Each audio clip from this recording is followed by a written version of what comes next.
رب اشرح لی صدری ویسر لی امری واحلل عقدۃ من لسانی یفقہوا قولی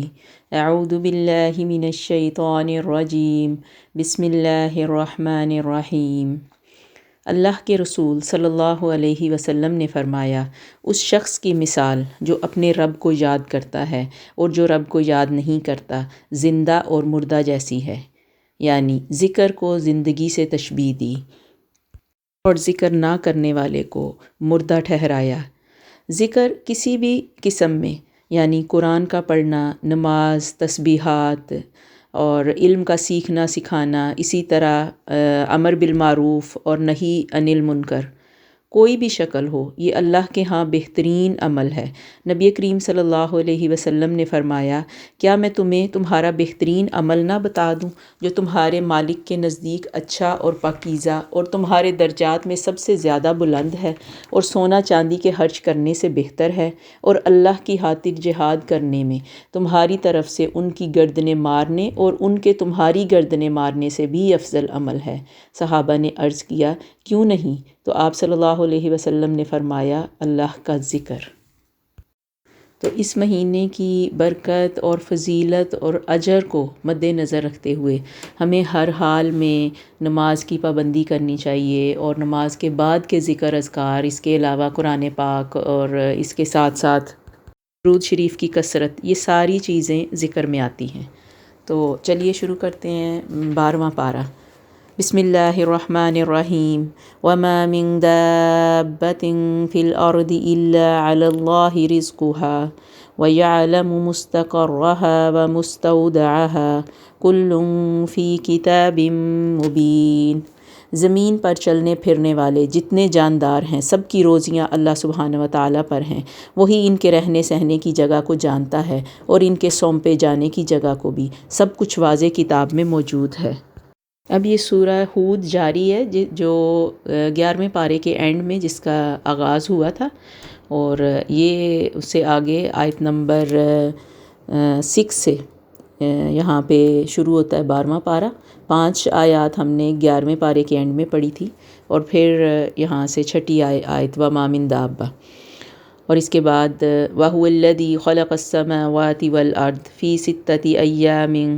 وَكَانَ عَرْشُهُ عَلَى الْمَاءِ لِيَبْلُوَكُمْ أَيُّكُمْ أَحْسَنُ عَمَلًا۔ اللہ کی ذات وہ ذات ہے جس نے 6 دن میں آسمان و زمین کو پیدا کیا، اور اس کا عرش پانی پر تھا، تاکہ وہ تمہیں آزمائے کہ تم میں سے اچھے عمل کرنے والا کون ہے۔ اگر آپ ان سے کہیں کہ تم لوگ مرنے کے بعد اٹھائے جاؤ گے، تو کافر لوگ پلٹ کر جواب دیں گے کہ یہ تو صاف جادو ہے جو تم بول رہے ہو۔ هذا الا سحر مبین، کہ یہ ایک بہت بڑا جادو ہے، یعنی جو تم کہہ رہے ہو کہ مرنے کے بعد اٹھائے جائیں گے، تو یہ کیسے ممکن ہے؟ یہ تو جادو کے سوا اور کچھ نہیں ہے، کیونکہ یہ دوبارہ زندگی پر یقین نہیں رکھتے تھے اور اللہ کے عذاب کا مذاق اڑاتے، اور اگر آزمائش ذرا سی بھی ان کے اوپر آتی تو یہ بے صبرے ہو جاتے، اور جب خوشحالی ان پہ آتی تو خوب اترانے لگتے۔ پھر اللہ سبحانہ و تعالیٰ فرماتے ہیں وَلَئِنْ أَذَقْنَا الْإِنسَانَ مِنَّا رَحْمَةً،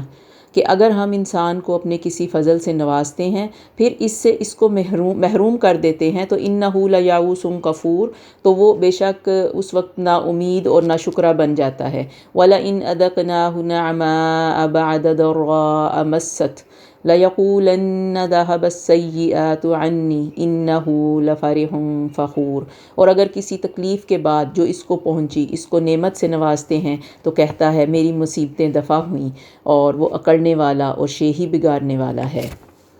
وہ لوگ جو ہر قسم کے حالات میں صبر سے نیک اعمال کرتے رہیں گے، وہ بڑا انعام پائیں گے۔ اس کے بعد رسول صلی اللہ علیہ وسلم کو تسلی اور حوصلے سے اپنا پیغام پہنچاتے رہنے کی تلقین کی جا رہی ہے، کیونکہ رسولوں کا کام دنیا کا مشکل ترین کام ہے۔ انہیں قوم کے متکبرین کو دعوت دینی تھی، جو ان کا مذاق اڑاتے، معجزے مانگتے اور مخالفت میں جمے رہتے۔ اللہ رسول صلی اللہ علیہ وسلم کو فرما رہے ہیں کہ دل میں تنگی محسوس نہ کریں، ان کے نت نئے مطالبوں پر پریشان نہ ہوں، کیونکہ آپ تو صرف خبردار کرنے والے ہیں، اور معاملات کا فیصلہ اللہ کے ہاتھ میں ہے۔ وہ لوگ آپ کو جھوٹا اور قرآن کو من گھڑت کہتے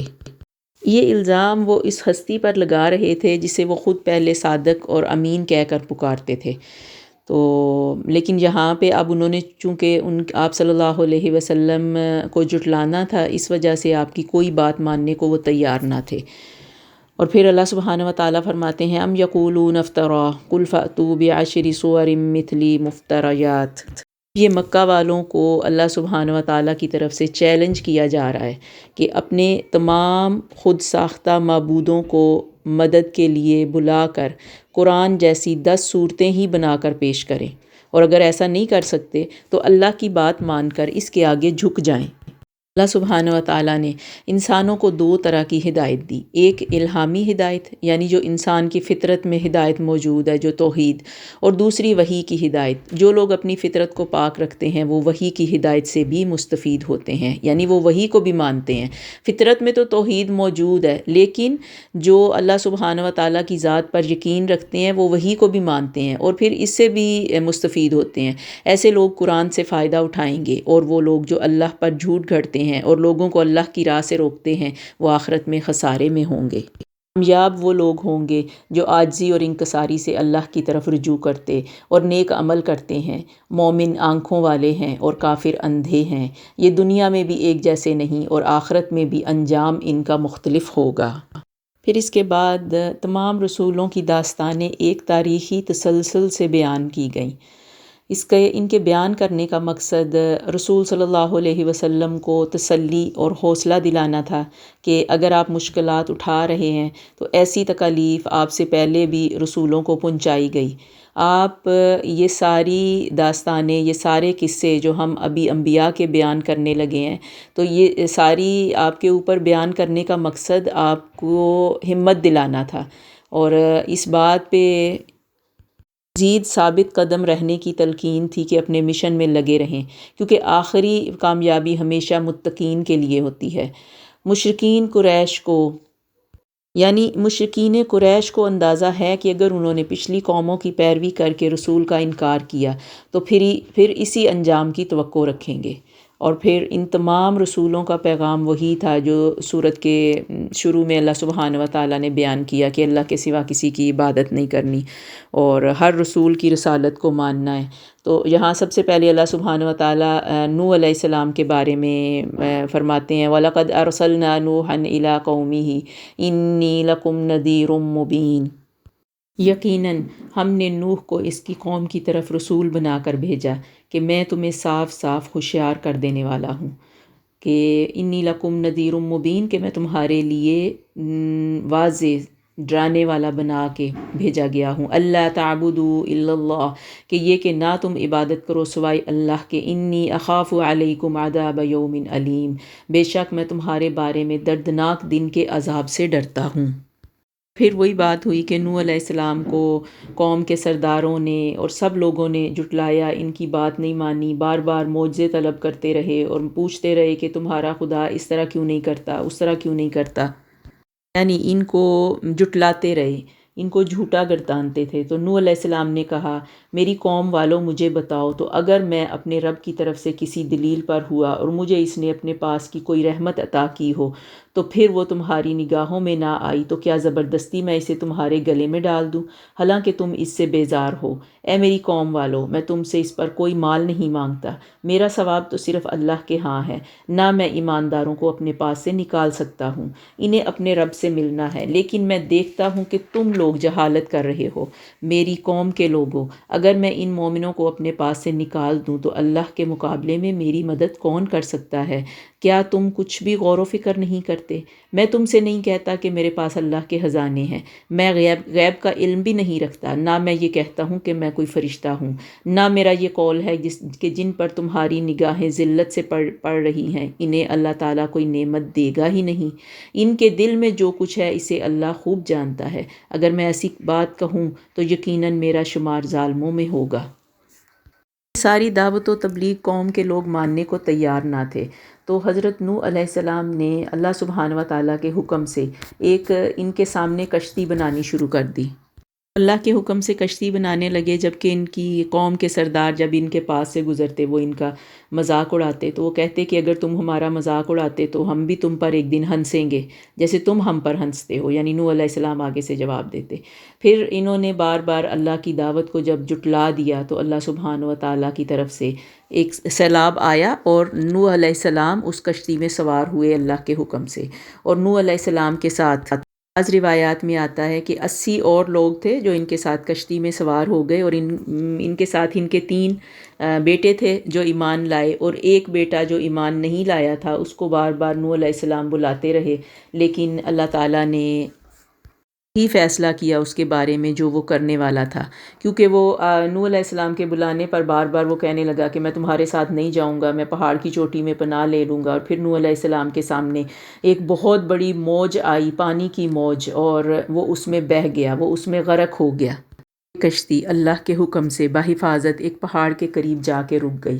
اور وہاں پہ یہ سب بحفاظت کشتی سے اترے اللہ کے حکم سے، اللہ نے ان کو بچا لیا اور قوم کو غرق کر دیا۔ اس کے بعد وَإِلَىٰ عَادٍ أَخَاهُمْ هُودًا، اور اسی طرح عاد ان کے بھائی ہود علیہ السلام، انہوں نے بھی اپنی قوم کو یہی دعوت دی، یا قوم اعبدوا اللہ ما لکم من الہ غیری، اے میری قوم اللہ کی عبادت کرو اور اس کے سوا کسی کو معبود نہ ٹھہراؤ، ان انتم الا مفترون، صرف بہتان باندھ رہے ہو، اے میری قوم میں تم سے اس کی کوئی اجرت نہیں مانگتا، میرا اجر اس کے ذمے ہے جس نے مجھے پیدا کیا، کیا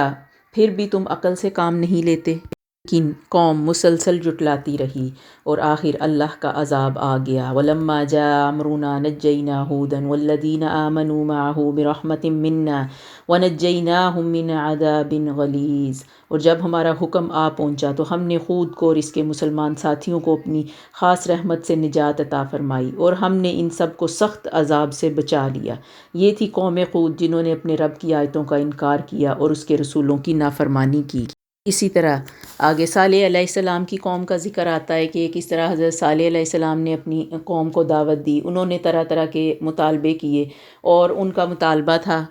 کہ اونٹنی کو پہاڑ میں سے نکالو اور پھر ہم تم پہ ایمان لائیں گے، یعنی ان اقوام کے بے جا مطالبے تھے، لیکن اللہ سبحانہ و تعالیٰ وہ پورے کر بھی دیتے تھے۔ اللہ کے حکم سے اونٹنی پہاڑ سے نکل بھی آئی، لیکن وہ ایمان لانے کو تیار نہ تھے، پھر بھی وہ مسلسل انکار کرتے رہے، اور اللہ سبحانہ و تعالیٰ نے اس اونٹنی کے بارے میں منع فرمایا کہ اس کے قریب نہ جانا، اس کو کوئی نقصان نہ پہنچانا، لیکن انہوں نے جان بوجھ کے اللہ کے حکم کی نافرمانی کرتے ہوئے اس اونٹنی کی کونچیں کاٹ ڈالی۔ نوح علیہ السلام کے منع کرنے کے باوجود انہوں نے یہ کام کیا اور اس اونٹنی کے یعنی پاؤں کاٹ ڈالے۔ اس پر نوح نہیں، صالح علیہ السلام، اس پر صالح علیہ السلام نے کہا کہ اچھا تم اپنے گھروں میں 3 دن تک رہ لو، یعنی بس 3 دن کے بعد تم پہ عذاب آ جائے گا، تو اللہ کا یہ وعدہ جھوٹا نہیں ہے۔ اور پھر جب ہمارا فرمان آ پہنچا ہم نے صالح کو اور ان پر ایمان لانے والوں کو اپنی رحمت سے اس سے بچا لیا، اور اس دن کی رسوائی سے بھی، یقیناً تیرا رب نہایت توانا اور غالب ہے، اور ظالموں کو بڑے زور کی چنگھاڑ نے آ دبوچا، پھر وہ اپنے گھروں میں اوندے پڑے ہوئے رہ گئے، گویا وہ کبھی وہاں پہ آباد ہوئے ہی نہیں تھے۔ آگاہ رہو کہ قوم سمود نے اپنے رب سے کفر کیا، سن لو ان سمودیوں پر پھٹکار ہے، اور ہمارے بھیجے ہوئے پیغمبر ابراہیم کے پاس خوشخبری لے کر پہنچے، یعنی اس کے بعد ابراہیم علیہ السلام کے پاس فرشتے آئے اللہ سبحانہ و تعالیٰ کی طرف سے، یہ آگے ابراہیم علیہ السلام کے بارے میں ذکر آ رہا ہے، اور انہوں نے ابراہیم علیہ السلام سے سلام کیا، اور پھر ابراہیم علیہ السلام نے جواب دیا اور ان سے پوچھا کہ تم کیوں آئے ہو، پھر انہوں نے اپنے آنے کی خبر سنائی کہ ہم لوط علیہ السلام کی قوم کی طرف اللہ کی طرف سے بھیجے ہوئے ہیں، اور ساتھ ان کو بڑھاپے میں اولاد کی خبر بھی سنائی گئی، اور لیکن ساتھ بتایا کہ ہم لوط کی قوم کی طرف اللہ کی طرف سے آئے ہیں، اور کہنے لگے کہ اے ابراہیم اس خیال کو چھوڑ دیجیے، آپ کے رب کا حکم آ پہنچا ہے، اور ان پر نہ ٹالے جانے والا عذاب ضرور آنے والا ہے۔ اور پھر اس کے بعد جب ہمارے بھیجے ہوئے فرشتے لوط کے پاس پہنچے تو وہ ان کی وجہ سے بہت غمگین ہوئے، اور دل ہی دل میں کڑنے لگے اور کہنے لگے کہ آج کا دن بہت بڑی مصیبت کا دن ہے، ان کی قوم دوڑتی ہوئی ان کے پاس آ پہنچی، کیونکہ وہ پہلے سے ہی بدکاریوں میں مبتلا تھی، کیونکہ لوط علیہ السلام کو ڈر پیدا ہوا کہ یہ نوجوان میرے پاس آئے ہیں تو میری قوم ان کے ساتھ بھی بدکاری کرے گی، کیونکہ وہ لوط علیہ السلام کی قوم کی برائی یہی تھی کہ وہ ہم جنسیت پرست تھے، اور وہ اپنی جنس کے ساتھ ہی یعنی مردوں کے ساتھ ہی برا کام کرتے تھے، اور بار بار لوط علیہ السلام کے منع کرنے کے، اور وہ عورتوں کے بارے میں انہیں بتاتے کہ اللہ کا حکم ہے کہ تم اپنی شہوت عورتوں کے ساتھ پوری کرو، یعنی ان کے ساتھ نکاح کرو اور پھر ان کے ساتھ یہ تعلق قائم کرو جو تم مردوں کے ساتھ غلط حرکتیں کرتے ہو۔ ان کے بار بار منع کرنے کے باوجود وہ ان قبیح حرکتوں سے باز نہ آئے، اللہ کی دعوت کو قبول نہ کیا، تو پھر یہ فرشتے اللہ سبحانہ وتعالیٰ کی طرف سے قوم لوط پر بھی عذاب لے کر آئے۔ اور جب فرشتوں نے حضرت لوط کی بے بسی اور ان کی قوم کی سرکشی کا مشاہدہ کر لیا تو بولے، اے لوط گھبرانے کی ضرورت نہیں، ہم تک تو کیا، اب یہ تجھ تک بھی نہیں پہنچ سکتے، یعنی یہ لوگ اب تمہیں کچھ نہیں کہہ سکتے، ہم یہاں پہ موجود ہیں۔ اب رات کے ایک حصے میں سوائے بیوی کے اپنے گھر والوں کو لے کر یہاں سے نکل جا، صبح ہوتے ہی اس بستی کو ہلاک کر دیا جائے گا، کیونکہ لوط علیہ السلام کی بیوی بھی ان کافروں کے ساتھ ملی ہوئی تھی اور ہر خبر جا کے ان کو پہنچاتی اور ان کو بتاتی، تو اس لیے لوط علیہ السلام کی بیوی کو بھی اسی عذاب میں مبتلا کر دیا گیا۔ پھر اسی طرح اس کے بعد شعیب علیہ السلام کی قوم کا قصہ بیان ہوا کہ ان میں جو برائی تھی وہ ناپ تول کی کمی کرتے تھے، اور شعیب علیہ السلام کے بار بار منع کرنے کے باوجود یہ باز نہ آئے، نہ انہوں نے اس دعوت کو تسلیم کیا اور نہ ہی اپنی اس قبیح حرکت سے باز آئے۔ تو اللہ سبحانہ وتعالیٰ فرماتے ہیں بقیت اللہ خیر لکم ان کنتم مؤمنین، ناپ تول میں کمی نہ کرو، اور جو تمہیں یعنی فائدہ ہوگا، جو باقی بچے گا اللہ کی طرف سے، وہی تمہارے لیے حلال ہے، بہتر ہے، یعنی جائز طریقے کے ساتھ مال کماؤ۔ اگر ناپ تول میں کمی کر کے جو تم کماؤ گے تو اس میں برکت نہیں رہے گی۔ جو صحیح طریقے سے بیچا ہوا مال، جو باقی تمہارا منافع بچے گا، یہ اللہ کا حلال کیا ہوا ہوگا جو بچا رہے گا، اور تمہارے لیے وہی بہتر ہے اگر تم سچا ایمان رکھتے ہو۔ لیکن یہ لوگ بھی، یہ قوم مسلسل انکاری رہی، اور اللہ سبحانہ وتعالیٰ نے فرمایا وَلَمَّا جَاءَ أَمْرُنَا نَجَّيْنَا شُعَيْبًا وَالَّذِينَ آمَنُوا مَعَهُ بِرَحْمَةٍ مِّنَّا، جب ہمارا حکم آ پہنچا ہم نے شعیب کو اور ان کے ساتھ تمام مومنوں کو اپنی خاص رحمت سے نجات بخشی، اور ظالموں کو سخت چنگاڑ کے عذاب نے پکڑ لیا جس سے وہ اپنے گھروں میں اوندے پڑے ہوئے تھے، گویا کہ وہ ان گھروں میں کبھی بسے ہی نہ تھے۔ اور یہ وہی سزا ہے جو مدین کے لیے بھی ویسی ہی سبحانہ وتعالیٰ کی طرف سے قوم مدین کو بھی پہنچی جیسی قوم سمود کو پہنچی۔ پھر موسیٰ علیہ السلام کا ذکر، کس طرح انہوں نے دعوت دی، پھر ان کی قوم نے اور فرعون نے انکار کیا۔ سبحانہ وتعالیٰ نے ان بنی اسرائیلیوں کو غرق کیا، فرعون کو غرق کیا، اور فرعون کو باعث عبرت بنا کے ساری دنیا کے لیے رکھ دیا۔ اور پھر ان آیات کے بیچ میں، یعنی یہ انبیاء کے قصوں کے بیچ میں آخرت کا اور ان کی سزاؤں کا بھی نقشہ کھینچا گیا، اور آخر میں رسول صلی اللہ علیہ وسلم ان لوگوں کے ساتھ جنہوں نے توبہ کی، قرآن کو مضبوطی سے تھامنے کا حکم، اور نمازوں خاص طور پر تہجد کی نماز کے اہتمام کی نصیحت کہ یہ آپ کی قوت میں اضافے کا باعث ہوں گی، نیکیوں میں بڑھنے کی کوشش کریں کہ یہ برائیوں کو مٹائیں گی، اور تمام مشکلات میں صبر سے کام لیں۔ یہ سب انبیاء نے جو اپنی قوموں کو دعوت دی، پھر قوموں نے ان کو جھٹلایا، پھر اللہ سبحانہ وتعالیٰ کی طرف سے جو عذاب آیا، یہ ساری باتیں، یہ سارے قصے نبی پاک صلی اللہ علیہ وسلم کو تسلی کے لیے اللہ سبحانہ وتعالیٰ یہاں پہ بیان کر رہے ہیں، اور پھر آخر میں فرماتے ہیں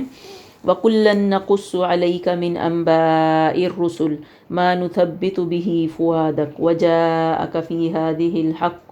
وَمَوْعِظَةٌ وَذِكْرَىٰ لِلْمُؤْمِنِينَ، رسولوں کے سب اقوال ہم آپ کے سامنے آپ کے دل کی تسکین کے لیے بیان فرما رہے ہیں، آپ کے پاس اس صورت میں بھی حق پہنچ چکا جو نصیحت و واعظ ہے مومنوں کے لیے۔ ایمان نہ لانے والوں سے کہہ دیجئے کہ تم اپنے طور پر عمل کیے جاؤ، ہم بھی عمل میں مشغول ہیں، تم بھی انتظار کرو، ہم بھی منتظر ہیں۔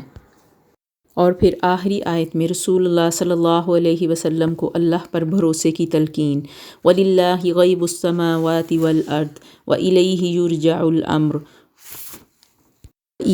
يُرْجَعُ الْأَمْرُ كُلُّهُ فَاعْبُدْهُ وَتَوَكَّلْ عَلَيْهِ وَمَا رَبُّكَ بِغَافِلٍ عَمَّا تَعْمَلُونَ۔ زمینوں اور آسمانوں کا علم غیب اللہ سبحانہ و تعالیٰ ہی کو ہے، تمام کاموں کا رجوع بھی اسی کی جانب ہے، بس تجھے اس کی عبادت کرنی چاہیے، اسی پر بھروسہ رکھنا چاہیے، اور تم جو کچھ کرتے ہو اس سے اللہ سبحانہ و تعالیٰ بے خبر نہیں ہے۔ یہاں سورۃ ہود کا اختتام ہوتا ہے اور آگے سورہ یوسف شروع ہوتی ہے۔ تو سورہ یوسف کے بارے میں تھوڑا سا میں اس کا بتاؤں آپ کو کہ یہ سورت قریش کے ایک سوال کے بعد نازل ہوئی، جو انہیں یہود نے سکھایا تھا کہ بنی اسرائیل مصر میں کیسے پہنچے، اور یہ ایک بہت خوبصورت قصہ ہے۔ اور نزول کے وقت مکہ میں رسول اللہ صلی اللہ علیہ وسلم اور قریش کے ساتھ، یعنی اس کی بہت مشابہت ہے کہ یہ قصہ یہاں بیان کرنے کا مقصد آپ صلی اللہ علیہ وسلم کو بتانا تھا، کیونکہ یوسف علیہ السلام اور آپ صلی اللہ علیہ وسلم کے ساتھ جو قوم کے حالات ہیں، یعنی جس طرح یوسف علیہ السلام کے ساتھ قوم نے کیا، یا اس وقت جو آپ صلی اللہ علیہ وسلم کے ساتھ ان کی قوم کر رہی ہے، تو یہ حالات آپ اس میں ملتے جلتے ہیں۔ اس لیے اس جگہ پہ یوسف علیہ السلام کا قصہ بیان کیا گیا کہ مشرکین مکہ جس طرح آپ کے قتل کی سازشیں کر رہے تھے، جیسے یوسف کے بھائیوں نے ان کے خلاف پلاننگ کی، اور اللہ سبحانہ و تعالیٰ نے اسی طرح محمد صلی اللہ علیہ وسلم کی مدد اور نصرت کی، جس طرح تمام مشکلات میں یوسف علیہ السلام کی گئی تھی۔ تو یہ صورت مسلمانوں کے لیے خوشخبری اور قریش کے لیے ایک نصیحت تھی، اور اس میں قصے کے انداز میں تمام گروہوں کے مستقبل کا نقشہ آنکھوں کے سامنے کھینچ دیا گیا۔ یہ شروع کرتے ہیں سورہ یوسف۔ بسم اللہ الرحمن الرحیم۔ الف لام را تلک آیات الکتاب المبین انا انزلناہ قرآنا عربیا لعلکم تعقلون۔ الف لام را، یہ روشن کتاب کی آیتیں ہیں، یقیناً ہم نے اس کو عربی قرآن بنا کر نازل فرمایا۔ یعنی یہ قصہ اپنے حقائق میں بھی دل نشین ہے۔ یہ اس کے بارے میں اگلی آیت میں جیسے اللہ سبحانہ و تعالیٰ فرماتے ہیں، نحن نقص علیک احسن القصص بما اوحینا الیک ھذا القرآن وان کنت من قبلہ لمن الغافلین، کہ ہم تمہیں ایک بہترین قصہ سنانے جا رہے ہیں اس قرآن کی بدولت جو ہم نے تمہاری طرف وحی کیا، اس سے پہلے بے شک تم اس سے ناشنا تھے۔ یعنی یہ جو قصہ ہے یوسف علیہ السلام کا، یہ بہت خوبصورت ہے، اور اس وقت کی صورتحال کا آئینہ ہونے کی حیثیت سے بھی یہ بہترین قصہ ہے، اور اس صورت کے تمام واقعات سے رسول صلی اللہ علیہ وسلم واقف نہیں تھے، تو یہ پھر وحی کے ذریعے آپ صلی اللہ علیہ وسلم کو اس کی اطلاع دی جا رہی ہے۔ اور یوسف علیہ السلام کی جو داستان ہے ایک خواب سے شروع ہوتی ہے، جو ان کے روشن مستقبل کی پیشن گوئی کر رہا تھا کہ اللہ آپ کو نبوت کے لیے چنے گا۔ اپنی خصوصیات کی وجہ سے یوسف علیہ السلام کو بھائیوں کے حسد کا سامنا کرنا پڑا، اور باپ سے جدا ہو کر آپ مصر میں غلام کی حیثیت سے جا پہنچے۔ جب یوسف علیہ السلام جوان ہوئے تو اللہ نے ان کو علم و حکمت سے نوازا، کیونکہ آپ محسنین میں سے تھے، آپ محسن تھے۔ تو یہ اس طرح سے شروع ہوتا ہے کہ جب اذ قال یوسف لأبیہ یا ابت انی رأیت احد عشر کوکبا، کہ جب یوسف علیہ السلام نے اپنے باپ سے ذکر کیا کہ اے ابا جان، میں نے 11 ستاروں کو اور سورج چاند کو دیکھا ہے، وہ سب مجھے سجدہ کر رہے ہیں۔ تو یعقوب علیہ السلام نے کہا، پیارے بیٹے، اپنے اس خواب کا ذکر اپنے بھائیوں سے نہ کرنا، ایسا نہ ہو کہ وہ تیرے ساتھ کوئی فریب کاری کریں۔ شیطان تو انسان کا کھلا دشمن ہے، اور اسی طرح تجھے تیرا پروردگار برگزیدہ کرے گا اور تجھے معاملہ فہمی بھی سکھائے گا۔ یعنی یہ یعقوب علیہ السلام یوسف علیہ السلام کا خواب سن کے اپنے بیٹے کو، یعنی اپنے بیٹے یوسف کو بتا رہے ہیں کہ یہ جس طرح کا تم نے خواب دیکھا ہے تو یہ بھائیوں کو نہیں بتانا، اور تمہیں اللہ تعالیٰ خوابوں کی تعبیر بھی سمجھائے گا، اپنی نعمت سے بھرپور تمہیں نوازے گا۔ کیونکہ یوسف علیہ السلام کے بھائی سوتیلے تھے، اور والد کو اندیشہ تھا کہ اگر یہ اس طرح کی بات اپنے بھائیوں کو بتائیں گے، اگر ان کی سمجھ میں آئے گی تو وہ اس کے دشمن ہو جائیں گے، جو آلریڈی یوسف علیہ السلام سے بہت زیادہ جیلس تھے کہ یعقوب یعنی ان کے والد یوسف کے ساتھ زیادہ پیار کرتے ہیں۔ بھی کہ یوسف کا زیادہ دھیان رکھتے ہیں، تو اسی وجہ سے وہ اکثر ہیلے بہانے تراش کے باپ کے سامنے کہتے کہ ہم یوسف کو باہر لے جاتے ہیں، تو یعقوب علیہ السلام اجازت نہ دیتے، لیکن ایک دفعہ وہ اس اپنے ہیلے میں کامیاب ہو گئے اور یوسف علیہ السلام کو اپنے ساتھ باہر لے گئے، اور پھر ان کے ساتھ حسد اور بغض کی بنا پر یوسف علیہ السلام کو کنویں میں دھکا دے دیا، اور واپس آ کے اپنے والد کو کہنے لگے ہمیں سمجھ نہیں آئی کس طرح یوسف ہماری آنکھوں سے جدا ہو گیا اور اس کو ایک بھیڑیے نے کھا لیا، اور ہم ایک قمیض کے اوپر ہون لگا کے اپنے باپ کے سامنے پیش کرتے ہیں اور کہتے ہیں اپنی بات کی سچائی کے لیے کہ یہ دیکھو اس طرح بھیڑیے نے اس کو یوسف علیہ السلام کو کھا لیا ہے، اور یہ ہون اس بات کی سچائی ہے کہ اب یوسف نہیں ہے۔ حقیقت میں یعنی یوسف علیہ السلام کو کنویں میں دھکا دے دیا تھا انہوں نے، اور واپس باپ کے پاس روتے ہوئے آئے اور کہنے لگے، یعنی یوسف علیہ السلام کے کرتے کو جھوٹ موٹ کے خون سے آلودہ بھی کر لائے اور کہا کہ یہ سچ بات ہے اور آپ دیکھ لیں اور ہماری بات میں سچائی ہے۔ تو ادھر جو یوسف علیہ السلام کے ساتھ معاملہ ہوا وہ اس طرح سے تھا کہ ایک قافلہ وہاں سے گزر رہا تھا، اور انہوں نے کنویں کے اندر پانی کا ڈول پھینکا، اور اس ڈول کے ساتھ یوسف علیہ السلام نے رسی کو پکڑا اور وہ باہر آ گئے، اور ان قافلے والوں نے یوسف علیہ السلام کو مال تجارت کی طرح سمجھا، اور اللہ تعالیٰ اس سے باخبر تھا جو وہ کر رہے تھے، اور انہوں نے اسے بہت ہی یعنی یوسف علیہ السلام کو بہت ہلکی قیمت پر گنتی کے چند درموں میں ان کو بیچ ڈالا، اور وہ بالکل یوسف علیہ السلام کے بارے میں کچھ نہیں جانتے تھے۔ تو مصر والوں میں سے جس نے اسے خریدا تھا اس نے اپنی بیوی سے کہا، اس کے بارے میں اللہ سبحانہ وتعالیٰ فرماتے ہیں وَقَالَ الَّذِي اشْتَرَاهُ مِن مِّصْرَ لِامْرَأَتِهِ أَكْرِمِي مَثْوَاهُ عَسَىٰ أَن يَنفَعَنَا أَوْ نَتَّخِذَهُ وَلَدًا، کہ وہ تو یوسف کے بارے میں بے رغبت تھے۔ مصر والوں میں سے جس نے اسے خریدا اس نے اپنی بیوی سے کہا کہ اسے بہت عزت و احترام کے ساتھ رکھو، بہت ممکن ہے کہ یہ ہمیں فائدہ پہنچائے یا اسے ہم اپنا بیٹا ہی بنا لیں، یوں ہم نے مصر کی سرزمین میں یوسف کا قدم جما دیا۔ بہت خوبصورت آیت ہے۔ وَلَمَّا بَلَغَ أَشُدَّهُ وَآتَيْنَاهُ حُكْمًا وَعِلْمًا وَكَذَلِكَ نَجْزِي الْمُحْسِنِينَ۔ جب یوسف علیہ السلام پختگی کی عمر کو پہنچ گئے ہم نے اسے قوت فیصلہ اور علم دیا، ہم نیک کاروں کو اسی طرح بدلہ دیتے ہیں۔ اس عورت نے جس کے گھر میں یوسف تھے یوسف کو بہلانا پھسلانا شروع کر دیا، اور وہ اپنے نفس کی نگرانی تک چھوڑ دے اور دروازے بند کر کے کہنے لگی آ جاؤ۔ یوسف نے کہا اللہ کی پناہ، وہ میرا رب ہے، مجھے اس نے بہت اچھی طرح رکھا ہے، بے انصافی کرنے والوں کا بھلا نہیں ہوتا۔ اس عورت نے یوسف کی طرف کا قصد کیا جبکہ یوسف علیہ السلام نے ایسا کوئی ارادہ نہ کیا۔ پھر اسی طرح اس عورت کے شوہر نے دیکھ لیا اور وہ جان بوجھ کے بہانے کرنے لگی کہ یہ میرے ساتھ کچھ بدفعلی کرنے والا تھا، جبکہ یوسف علیہ السلام نے بھی اپنی صفائی پیش کی کہ یہ عورت مجھے پھسلا رہی تھی۔ تو بات عورت کی مان لی گئی، کیونکہ اگر یوسف علیہ السلام کی بات کو مانا جاتا تو پھر اس عورت کی یعنی عزیز مصر کی بیوی کی بہت زیادہ بدنامی ہونی تھی، تو پھر یوسف علیہ السلام کو قید میں ڈال دیا گیا۔ پھر یوسف علیہ السلام بہت سالوں تک اور بعض روایات کے مطابق 14 سال تک قید میں رہے، اور وہاں قیدیوں کے ساتھ ان کا معاملہ بہت خوبصورت رہا، اور قیدی کئی دفعہ اپنے خواب یوسف علیہ السلام کے سامنے بتاتے اور یوسف علیہ السلام ان خوابوں کی تعبیر ان کو بتاتے۔ حضرت یوسف علیہ السلام چونکہ اللہ کے پیغمبر تھے تو دعوت و تبلیغ کے ساتھ ساتھ عبادت و ریاضت اور تقوی اور راست بازی اور اخلاق و کردار کے لحاظ سے جیل میں بھی دیگر تمام قیدیوں سے ممتاز تھے، اور اس کے علاوہ ان کے پاس خوابوں کی تعبیر کا ایک الگ سے علم موجود تھا۔ تو وہاں پہ جو دو قیدیوں کا ذکر آیا کہ ان دونوں نے ایک خواب دیکھا تو قدرتی طور پر حضرت یوسف علیہ السلام کی طرف انہوں نے رجوع کیا، اور انہوں نے کہا کہ ہمیں آپ محسنین میں سے نظر آتے ہیں، ہمارے خوابوں کی تعبیر بتائیں۔ حضرت یوسف علیہ السلام نے ان کے خواب سن کے ان کے خوابوں کے مطابق ان کو اس کی تعبیر بتائی، اور کہنے لگے یا صاحبہ السجن اما احدکما فیسقی ربہ خمرا واما الآخر فیسلب فتأکل الطیر من رأسی،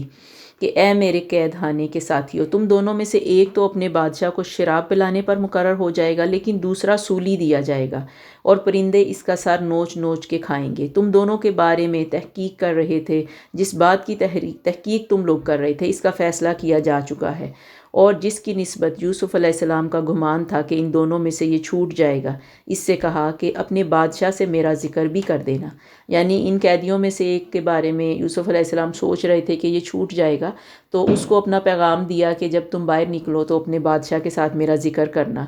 پھر اسے شیطان نے اپنے بادشاہ سے ذکر کرنا بھلا دیا، یعنی وہ قیدی بھول گیا، اور یوسف نے کئی سال قید خانے میں ہی کاٹے۔ اور اسی بارے میں کہا جاتا ہے کہ کہیں اس مدت کا ذکر 9 سال بھی آیا ہے، 3 سال بھی، 7 سال بھی، تو یہ اتنے عرصے تک یعنی یوسف علیہ السلام قید خانے میں رہے۔ بادشاہ نے کہا میں نے خواب میں اب اس وقت کے بادشاہ نے اچانک ایک خواب دیکھا، اور وہ اپنا خواب سنانے لگا اپنے درباریوں کو کہ میں نے خواب میں دیکھا ہے کہ 7 موٹی تازہ گائیں ہیں جن کو 7 دبلی پتلی گائیں کھا رہی ہیں، اور 7 بالیاں ہیں ہری ہری، اور دوسری 7 اور بالکل خشک۔ اے درباریوں میرے اس خواب کی تعبیر بتلاؤ اگر تم خواب کی تعبیر دیکھ سکتے ہو۔ انہوں نے جواب دیا کہ یہ تو بس ایسے ہی کوئی پریشان سا خواب لگتا ہے، جبکہ ان 2 قیدیوں میں سے جو رہا ہوا تھا اسے مدت کے بعد یاد آیا اور کہنے لگا میں تمہیں اس کی تعبیر بتلاؤں گا اگر تم مجھے اجازت دو گے۔ تو وہ یوسف علیہ السلام کے پاس چلا گیا اور اس سے خواب کی تعبیر پوچھنے لگا کہ 7 موٹی تازی گائیں ہیں جنہیں 7 دبلی پتلی کھا رہی ہیں، اور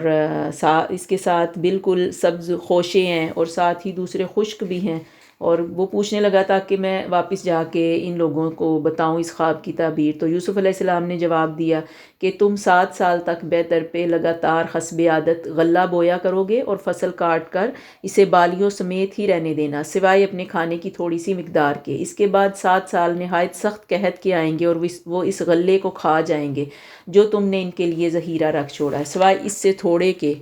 جو تم روک رہے ہو۔ اس کے بعد جو سال آئے گا اس میں لوگوں پر خوب بارش برسائی جائے گی، اس میں پھر خوب پھل پھول آئیں گے۔ تو جب اس شخص نے جا کے بادشاہ کو یہ خواب سنایا تو بادشاہ کہنے لگا یہ کون شخص ہے؟ تو اس نے بتایا کہ یہ یوسف جو قید میں ہے۔ تو بادشاہ نے کہا اس یوسف کو میرے پاس لاؤ۔ جب قاصد یوسف کے پاس پہنچا تو انہوں نے کہا اپنے بادشاہ کے پاس واپس جاؤ اور اس سے پوچھو کہ ان عورتوں کا حقیقی واقعہ کیا ہے جنہوں نے اپنے ہاتھ کاٹ لیے، کیونکہ اس واقعے کا جیسے پہلے ذکر ہو چکا ہے کہ عزیز مصر کی بیوی نے عورتوں کو اکٹھا کیا تھا محل میں کہ تمہیں یوسف کا حسن دکھانے کے لیے، کہ تمہیں میں یوسف کا حسن دکھاتی ہوں، اور اس دوران ان کے ہاتھوں میں اس نے کچھ کاٹنے کے لیے چھریاں بھی دے دیں، اور جب یوسف علیہ السلام سامنے آئے تو عورتوں نے ان کے حسن کی چمک دمک دیکھ کے وہ فروٹ یعنی پھل کاٹنے کی بجائے اپنے ہاتھوں کو ہی کاٹ ڈالا۔ تو اس وقت جب کہ بادشاہ کے حکم سے وہ شخص یوسف علیہ السلام کو بلانے آیا تھا تو تب یوسف علیہ السلام نے پوچھا کہ ان عورتوں کے بارے میں کہ ان کا کیا ہوا جنہوں نے اپنے ہاتھ کاٹے تھے۔ تو اصل میں وہ صحیح بات جاننا چاہتے تھے کہ مجھے پھر اس طرح یہاں قید خانے میں جو ڈال دیا گیا، یعنی بے گناہ، میں بالکل بے گناہ تھا اور اتنی بڑی سزا مجھے دی گئی، تو ان عورتوں کے بارے میں بھی میں پوچھنا چاہتا ہوں، یا میرے ساتھ جو معاملہ ہوا اس کا کیا ہوا۔ یہ پوچھنے کی وجہ کیا تھی؟ کیونکہ اب جب یوسف علیہ السلام نے دیکھا کہ بادشاہ تھوڑا میرے اوپر کرم اور عنایت کرنے والا ہے، تو وہ پھر اپنے کردار کی رفت اور پاک دامنی کے اثبات کو ترجیح دینا چاہتے تھے کہ میں چونکہ ادھر ایک جرم کی بنا پہ ڈالا گیا تو اب انہیں اپنے کردار کی پاک دامنی بھی ثابت کرنا تھی، تاکہ دنیا کے سامنے آپ کے کردار کا حسن اور اس کی بلندی واضح ہو جائے، کیونکہ جو اللہ کی دعوت دینے والا ہوتا ہے داعی اللہ کے لیے یہ عفت و پاک بازی اور رفت کردار بہت ضروری ہیں۔ تو اسی طرح یوسف علیہ السلام یعنی باہر نکلنے سے پہلے اس بات کی تصدیق چاہتے تھے کہ جس طرح حضرت یوسف نے عزیز مصر کی بیوی کا یعنی نام لے کر یہ نہیں کہا کہ اس کی طرف سے مجھ پر عائد کیے گئے الزام کی حقیقت کو پہلے واضح کیا جائے، یعنی اتنی لمبی سزا کے لیے جو مجھے قید خانے میں ڈالا گیا تو آپ نے ڈائریکٹ عزیز مصر کی بیوی کا نام نہیں لیا، بلکہ ان تمام عورتوں کے حوالے سے یہ بات کی جنہوں نے آپ کے حسن جمال کو دیکھ کر بے اختیار اپنے ہاتھ کاٹ لیے تھے۔ یعنی عزیز مصر کی وقتی طور پر یوسف علیہ السلام نے پردہ پوشی کر کے نہایت بلند اخلاق کا ثبوت دیا، اور ایسے یعنی نازک موقعوں پر اخلاق و کردار کی باتوں کو اور اس کی بلندیوں کو ملحوظ خاطر رکھنا بہت ضروری ہوتا ہے، اور یہ ایک ان کی پیغمبرانہ شان تھی کہ جس کے پیش نظر انہوں نے اس طرح سے پوچھا تھا۔ پھر بادشاہ نے ان عورتوں سے پوچھا، قال ما خطبکن اذ راودتن یوسف عن نفسی قلنا حاش للہ ما علمنا علیہ من سوء۔ اب یہ یوسف علیہ السلام کی پاکی کی ایک گواہی تھی جو عورتوں نے دی۔ بادشاہ نے پوچھا، اے عورتوں، اس وقت کا صحیح واقعہ کیا ہے جب تم داؤ فریب کر کے یوسف کو اس کی دلی منشا سے بہکانا چاہتی تھی؟ تو انہوں نے صاف صاف جواب دیا کہ قلنا حاشا للہ، کہ معاذ اللہ، ہم نے یوسف میں کوئی برائی نہیں دیکھی۔ سبحان اللہ، کہ اندر یوسف علیہ السلام قید خانے کے اندر ہی تھے تو پھر عورتوں نے گواہی دے دی۔ پھر تو عزیز مصر کی بیوی بھی بول اٹھی کہ اب تو سچی بات سامنے آ گئی ہے، میں نے ہی اسے ورگلایا تھا اس کے نفس سے، یعنی میں نے یوسف کو ورگلایا تھا اور یقیناً وہ سچوں میں سے ہے۔ ذَلِكَ لِيَعْلَمَ أَنِّي لَمْ أَخُنْهُ بِالْغَيْبِ وَأَنَّ اللَّهَ لَا يَهْدِي كَيْدَ الْخَائِنِينَ۔ یوسف نے کہا، یہ اس واسطے کہ جان لے، یعنی عزیز مصر جان لے کہ میں نے اس کی پیٹھ پیچھے اس کی خیانت نہیں کی، اور یہ بھی کہ اللہ دغے بازوں کے ہتھ کنڈے چلنے نہیں دیتا، کہ اللہ تعالیٰ خیانت کرنے والوں کی چالوں کو چلنے نہیں دیتا، ان کو کبھی ہدایت نہیں دیتا۔ اللہ سبحانہ و تعالیٰ نے یوسف علیہ السلام کی سچائی انہی عورتوں کی زبانی بتلا دی کہ جنہوں نے یوسف علیہ السلام پر الزام لگایا تھا۔ تو یہاں پہ اس 12ویں پارے کا اختتام ہوتا ہے، یہ قصہ جاری ہے، تو انشاءاللہ ہم 13ویں پارے کے شروع میں اس قصے کو کنٹینیو کریں گے انشاءاللہ۔ وآخر دعوانا ان الحمد للہ رب العالمین۔ سبحانک اللہم و بحمدک نشہد ان لا الہ الا انت نستغفرک و نتوب الیک۔ السلام علیکم ورحمۃ اللہ وبرکاتہ۔